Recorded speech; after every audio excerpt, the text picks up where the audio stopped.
Disk பல்ஜும் கருவேல முள்ளும் சம்மந்தமே இல்லாமல் ரெண்டையும் கனெக்ட் பண்ணுறேன் பார்த்தீங்களா, அங்கே தான் இருக்குது கண்டென்ட்டு. இப்போது கருவேல முள் எவ்வளோ தூரம் நம்ம நாட்டில் வந்து நாசம் பண்ணிடுச்சு தெரியாமல் வந்து 70s தூவிட்டாங்க.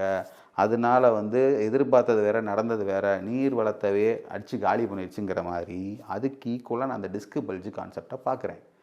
ஒரு 10 வருஷத்துக்கு முன்னாடி இவ்வளோ பொதுமக்களுக்கு டிஸ்க் பல்ஜினை பற்றின ஐடியா, நாலேஜ், புரிதல், வார்த்தையை கேள்விப்படுறது, ஃபெமிலியாரிட்டி, எக்ஸ்போசர் எதுவுமே கிடையாது.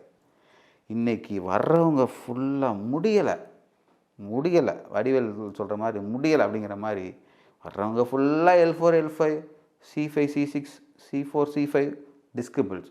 யாருனாலும் சொல்கிறாங்க. அப்படி நடந்து போயிட்டுருக்க போகிற வழியில் ஒவ்வொருத்தரும் டாக்டராக மாறுறாங்க. டிஸ்க் பல்ஜுன்னு. இந்த கருவேல முள் எவ்வளோ ஆபத்தோ அது மாதிரி இந்த டிஸ்க் பல்ஜுங்கிற வார்த்தை மக்கள்கிட்ட பரவி கிடக்கு. அது நீரை உரியுது, இது நிம்மதியை உரியுது. அது வந்து பல இயற்கை வளத்தை பிடிச்சி சேதம் பண்ணிகிட்ருக்கு. இது பல பேர் மனசை கெடுத்துட்ருக்கு. இது ரெண்டையும் நான் ஈக்குவலாக தான் பார்க்குறேன். எல்லா முதுகு வலிக்கும் டிஸ்க் பல்ஜு காரணம் கிடையாது.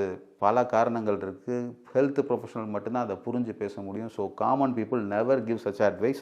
இதை விட்டு தயவு செஞ்சு வெளியே வாங்க. அதனால தான் சொன்னேன் கருவேல முள்ளும் டிஸ்க் பல்ஜும்னு சொன்னேன்.